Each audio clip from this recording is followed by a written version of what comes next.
तुम्हारी तीनों पत्नियों को तुझे पुत्र की लालसा नहीं थी, इसलिए बेटा नहीं आया। और सूर्यवंश में जितने भी राजा हुए वह पुत्रवान तब हुआ जब तक यज्ञ नहीं कराया, तब तक बेटा नहीं हुआ किसी को। तुझे भी यज्ञ कराना होगा। समीप पुत्र श्रृंग को बुलाया गया और यज्ञ शुरू किया। कहाँ? अयोध्या। ओम गणनात्वा गणपतिगं हवामहे, प्रियनात्वा प्रियपतिगं हवामहे, निधिनात्वा निधिपतिगं हवामहे, वसो मम आहमजानि गणवातमजाति गणदं स्वाहा। ओम गणनात्वा गणपतिगं हवामहे, प्रियनात्वा प्रियपतिगं हवामहे, निधिनात्वा निधिपतिगं हवामहे, वसो मम आहमजानि गणवातमजाति गणदं स्वाहा। ओम भूर्भुवस्सुवः भगवते धीमहि धियो यो नः प्रचोदयात् स्वाहा। ओम भूर्भुवस्सुवः भगवते धीमहि धियो यो नः प्रचोदयात् स्वाहा।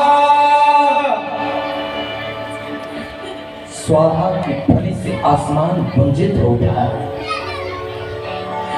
और उसी समय यज्ञाहुति से प्रकट हुए अग्निदेव भविष्य देकर दशरथ चक्रवर्ती सम्राट, जाओ तीनों रानियों को बराबर भागों में प्रसाद दे। दशरथ जी आया, आधा कौशल्या को दे दिया, आधा सुमित्रा को, छोटी वाली को कुछ नहीं दिया। देखिए माता, आपका पति कभी आपकी परीक्षा भी लेगा, आप सावधान रहना। आप भी कभी पति की परीक्षा लेती हैं तो वो भी आपका परीक्षा लेगा। आज देखिए, छोटी वाली पत्नी को कुछ नहीं दिया और कई सुमित्रा को इसको आधा आधा भागों में प्रसाद दे दिया। ये क्या है? छोटी वाली से दुश्मनी खा रहा दशरथ को नहीं, ये एग्जाम है इन दोनों का कि तुम करते क्या हो, तुम आपस में मेल से हो या नहीं हो।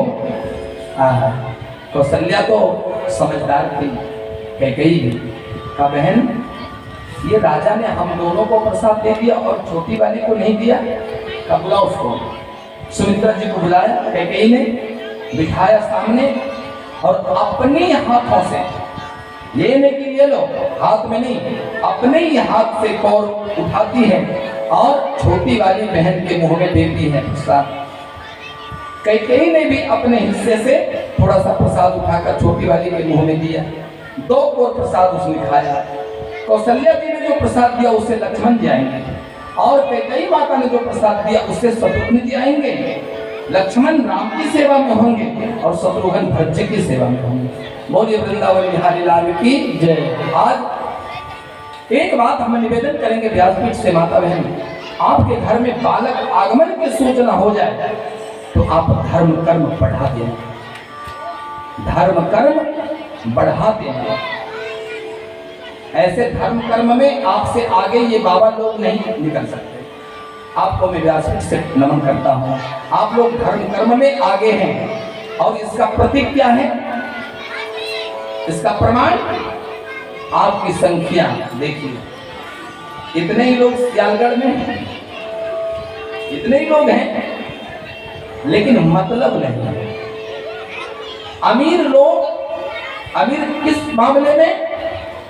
जो अध्यात्म का भिखारी है वो आर्थिक धन का अमीर है।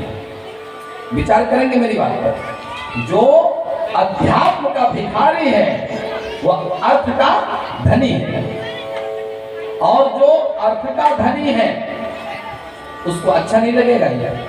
इसलिए अध्यात्म ज्ञान का भिखारी नहीं है। यहाँ वही आएगा जो अध्यात्म ज्ञान का भिखारी है, वो अपना कमंडल भरना चाहता है, लेकिन जो लौकिक धन का धनी है, जिसको इससे लेना देना नहीं है, वो क्यों आएगा? क्यों दरीपाल पर बैठेगा? अपने घर में एयर कंडीशन में क्यों नहीं रहेगा? क्यों सुनने के लिए आएगा वो? भैया समझ लीजिए, वो वैभव संपन्न व्यक्ति जरूर है, लेकिन अध्यात्म का वह भिखारी है। वो अध्यात्म का भिखारी व्यक्ति आएगा, वैभव संपन्न व्यक्ति को यहाँ, इसलिए अध्यात्म से उसको लेना देना है ही नहीं। आज देखिए प्रभु की लीला, इसलिए ये प्रमाण है कि हमारी माताएं धर्म कर्म ज्यादा करती हैं, उसको परमात्मा के नाम से प्रेम ज्यादा है, और बाबा भैया को तो फुर्सत भी नहीं, चाहे जो भी हो, लेकिन अनुपस्थित है, उपस्थिति नहीं है तो मैं क्या समझूंगा। है अगले साल तो ऐसा देखने को नहीं मिला था, पता नहीं ठाकुर जी की कैसी कृपा रही है, लेकिन भैया धर्म कर्म बढ़ा देना। और अब आप कहेंगे कि जब पुत्र मेरे घर में आने वाला होगा तो धर्म कर्म बढ़ाने से क्या होगा। मैं आपको बता दूं, कौशल्या जी ने कहा कि सभी ऋषि मुनि महात्मा, ये गृहस्थ जोगी, ये माता बहन गांव की जितने भी हैं, सबको आप कनक बसन से भेंट करो, सबको सोना दो, सोने का कंचन मुहर और वस्त्र भी दो। जाओ। राजा दशरथ को ड्यूटी मिल गई, ये नहीं कहा कि नौकर से भेजवा देते हैं, नहीं, अरे अपने से सभी लोग में गए, पहले देवताओं को दिया कंचन मुहर और वस्त्र, सभी देवी देवता।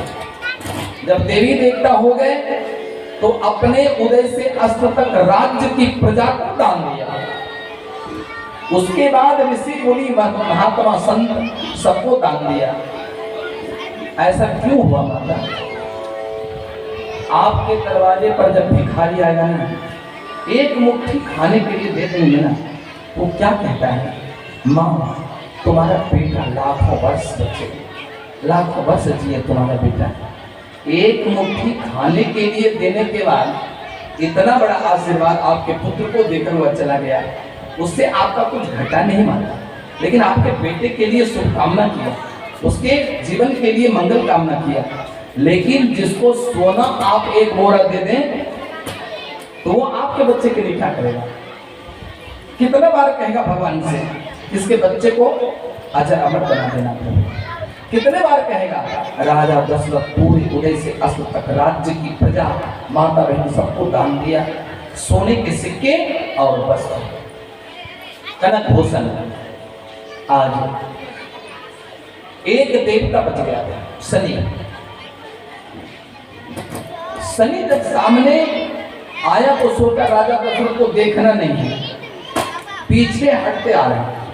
करे शनि दान देने आया हूं मैं, ले लो, मेरे घर में बालक आगमन की सूचना हो चुकी है, इसलिए दान देने आया हूं, को पीठ दिखा दे कायर के कारण। वही शनि ने टेढ़ी नजर करके देखा, रथ में आग लग गई, रथ में आग लग गई। शनि के टेढ़ी नजर से देखते ही जटायु बैठा था ऊंचे पर्वत पर, संपाति का भाई दौड़कर आया, घोड़े को हटाया और तत्क्षण राजा दशरथ को बचा लिया। रथ जल करके स्वाहा हो गया। शनि देवता से सावधान रहना, शनि देवता की पूजा करना ध्यान से। थोड़ा सा गड़बड़ हो गया ना, माफ नहीं करते हो, इधर देवता माफ कर देगा, शनि माफ नहीं करेगा। इसलिए शनि की पुजारी जो भी हैं सावधान है।